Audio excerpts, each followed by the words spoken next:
Hello दोस्तों, इस video में हम कक्षा 9 गणित के 5वें चैप्टर यूक्लिड की ज्यामिति का परिचय इसके उदाहरण करेंगे। तो इसमें इस चैप्टर में 2 उदाहरण हैं और इन दोनों को इस वीडियो में हम करेंगे। इस चैप्टर के बाकी वीडियोस के लिए डिस्क्रिप्शन बॉक्स में प्लेलिस्ट चेक करें और चैनल को जरूर सब्सक्राइब करें। तो पहला उदाहरण है, यदि ए, बी और सी एक रेखा पर से 3 बिंदु हैं। तो यहाँ पर आप ये रेखा देख सकते हैं, ए, बी और सी इस तरह से बिंदु हैं।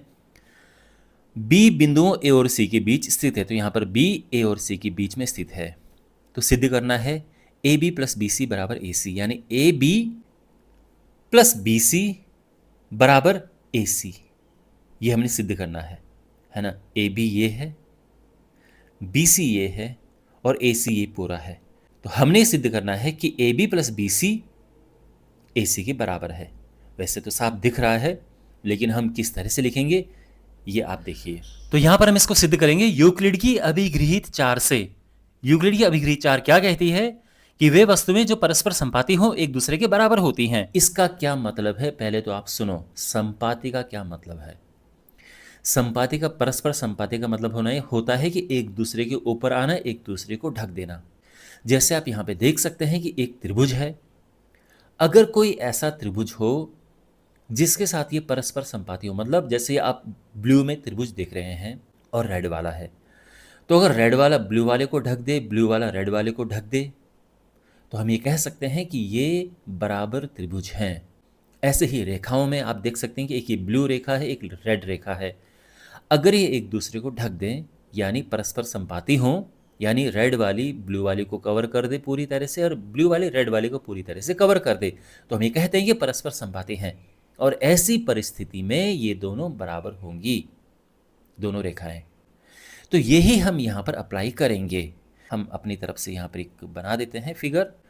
तो अगर आप देखें यहाँ से यहाँ तक ए बी है, ये बी सी है, और यहाँ अगर हम यहाँ के हिसाब से देखें तो ये A B plus B C ये पूरा हो रहा है। और अगर हम यहाँ से यहाँ तक देखें, यहाँ से यहाँ तक ये पूरा एक, तो ये ए सी है। अब यहाँ पे आप आराम से देख सकते हैं कि A B plus B C इसको ढक देगा। अगर मैं इसको इसके ऊपर लेके जाऊं तो ये चीज़ इसको ढक देगी, और जो ए सी है ये A B plus B C को ढक देगा। तो परस्पर ये संपाती हैं, एक दूसरे को पूरी तरह से कवर कर सकते हैं। तो हम यही लिखेंगे कि आकृति में A B plus B C और ए सी परस्पर संपाती हैं, ठीक है। और यूक्लिड की अभिगृहित चार कहती है कि वे वस्तुएं जो परस्पर संपाती हों एक दूसरे के बराबर होती हैं, है ना। और यहाँ पर क्या है, A B plus B C और ए सी ये परस्पर संपाती है ना। ये मैंने आपको समझा दिया था क्यों संपाती है, क्योंकि A B plus B C इसको ढक सकता है पूरा और ए सी इसको पूरा ढक सकता है। तो ये परस्पर संपाती हैं, और इसलिए हम ये कह सकते हैं कि A B plus B C ये बराबर होगा ए सी के। और ये प्रूव हो चुका है। आए समझ? तो इस तरह से इस क्वेश्चन को करेंगे। उदाहरण 2 हमारे पास है, सिद्ध कीजिए कि एक दिए हुए रेखाखंड पर एक समबाहु त्रिभुज की रचना की जा सकती है। एक यानी एक दिया हुआ रेखाखंड, क्या मतलब है, ये रेखाखंड एक दिया हुआ है और इस पर हम एक समबाहु त्रिभुज की रचना कर सकते हैं। इस प्रकार से ये समबाहु त्रिभुज है, ए बी सी और ये तीनों आपस में बराबर हैं, ये समबाहु त्रिभुज है। तो कैसे हम करेंगे पहले मैं आपको समझा देता हूं। इसमें ये जानना जरूरी है, देखो इसकी जो रचना है वो तो है बड़ी आसान, लेकिन ये आपका जानना जरूरी है कि इसमें यूक्लिड के कौन से नियम लगेंगे, कौन सी अभिधारणा लगेगी, कौन सी अभिगृहित लगेगी, ये जानना जरूरी है। तो सबसे पहले तो यूक्लिड की जो तीसरी अभिधारणा है वो क्या कहती है कि किसी भी बिंदु को केंद्र मानकर, जैसे अगर मैं ए को केंद्र मानूं, किसी भी बिंदु को केंद्र मानकर और किसी भी त्रिज्या का एक वृत्त हम खींच सकते हैं। तो ये केंद्र अगर मैंने मान लिया और ये मैं ए बी त्रिज्या मान ली, तो हम एक वृत्त खींच सकते हैं। देखो इसको प्रॉपर्ली हम डिटेल में भी करेंगे, मैं बस आपको एक आइडिया दे रहा हूं। ऐसे ही बी बिंदु से बी को केंद्र मानकर हम ए बी त्रिज्या का एक हम वृत्त खींच सकते हैं। ये भी वही है यूक्लिड की तीसरी अभिधारणा। तो ये हम यहां पर ये, अब ये दोनों एक बिंदु पे मिलेंगे, और इसके बाद फिर हम क्या करेंगे कि इनको इसको सी नाम दे देंगे, जहाँ पे ये मिल रहे हैं, और ये इससे इसको मिला देंगे, इससे इसको मिला देंगे, तो एक हमें समबाहु त्रिभुज मिल जाएगा। यहाँ पर ए बी और ए सी तो बराबर है, क्यों भाई, ए बी त्रिज्या जो है वो भी तो यही है। तो अगर मैं ए बी और ए सी की बात करूं, दोनों ही इसकी त्रिज्याएं हैं। इसी प्रकार से अगर मैं बात करूं इस वृत्त की, ये जो वृत्त बनता है यहाँ पर मैंने केवल एक छोटा सा बनाया है आर्क, चाप। तो इसमें देखो, ध्यान से देखो, ये केंद्र है और ये वृत्त जा रहा है, तो ये त्रिज्या हुई ना, और साथ में बीसी भी इसकी त्रिज्या हुई। तो अब यहां पर देखो, ए बी ए सी बराबर है और ए बी बी सी बराबर है। यूक्लिड की पहली अभिगृहित क्या है कि वे वस्तुएं जो एक ही वस्तु के बराबर हों एक दूसरे के बराबर होती हैं। तो यहां पर ए बी इसके बराबर है और ए बी इसके बराबर है, तो ये आपस में बराबर होंगे, है ना। तो यहां पर मैं कह सकता हूं कि ए सी और बी सी आपस में बराबर हैं, और ए बी तो पहले से इसके बराबर है, तो ये तीनों आपस में बराबर हो गए हैं। और तीनों बराबर हैं तो मैं कह सकता हूं कि समबाहु त्रिभुज है, क्योंकि समबाहु त्रिभुज में तीनों भुजाएं बराबर होती हैं। तो आप समझे क्या क्या यहां पर लगेगा। अब हम इसको प्रॉपर वे में कैसे लिखेंगे, देखो। तो सबसे पहले कि माना एक रेखाखंड है और कोई रेखाखंड हम खींच लेते हैं। तो माना कि एक दी हुई लंबाई का रेखाखंड ए बी है, ओके।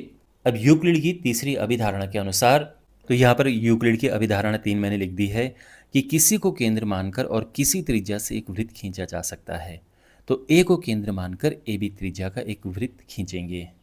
तो इस अभिधारणा का प्रयोग करके ए को केंद्र मानकर ए बी त्रिज्या का वृत्त हम खींच सकते हैं। ओके, तो खींचते हैं वृत्त। तो ए को केंद्र मानकर ए बी त्रिज्या का हम वृत्त खींच रहे हैं, तो हम इस तरह से ये वृत्त खींचेंगे,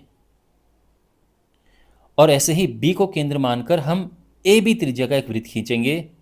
तो ओके, और अब हम ए से इसको मिलाएंगे,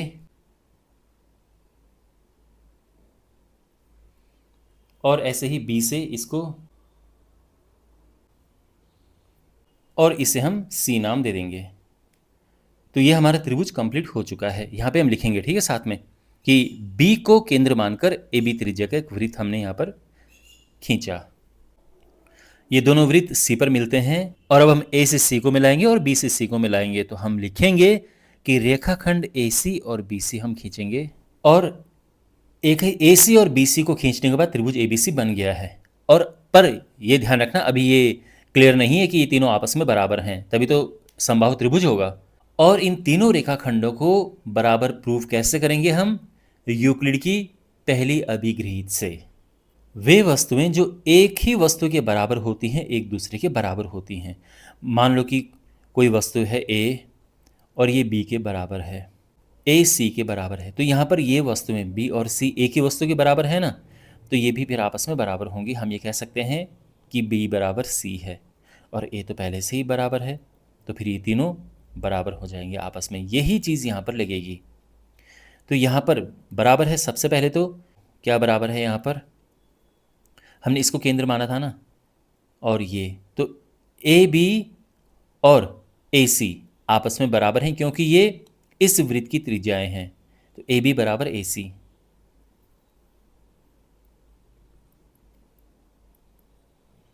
एक ही वृत्त की त्रिज्याएं। इसके बाद है, अब आप इसके हिसाब से देखो, इसके हिसाब से यहाँ पर केंद्र मानकर हमने ये वृत्त खींचा था, तो ये इसकी त्रिज्या होगी और ये इसकी त्रिज्या होगी, तो ए बी बराबर ये बी सी हो गया।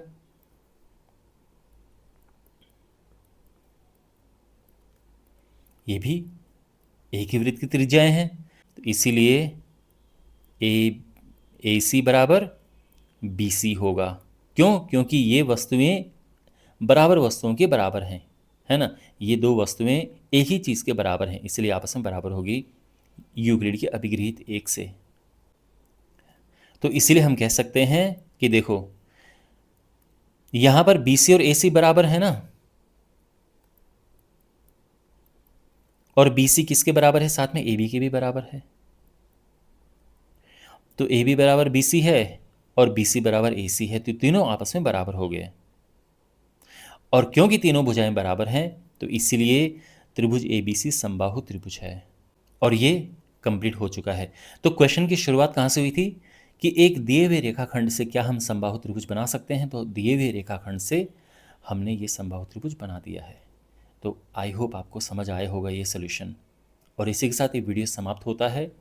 इस चैप्टर के बाकी वीडियोस के लिए डिस्क्रिप्शन बॉक्स में प्लेलिस्ट चेक करें और चैनल को ज़रूर सब्सक्राइब करें। मिलते हैं अगले वीडियो में। Take care.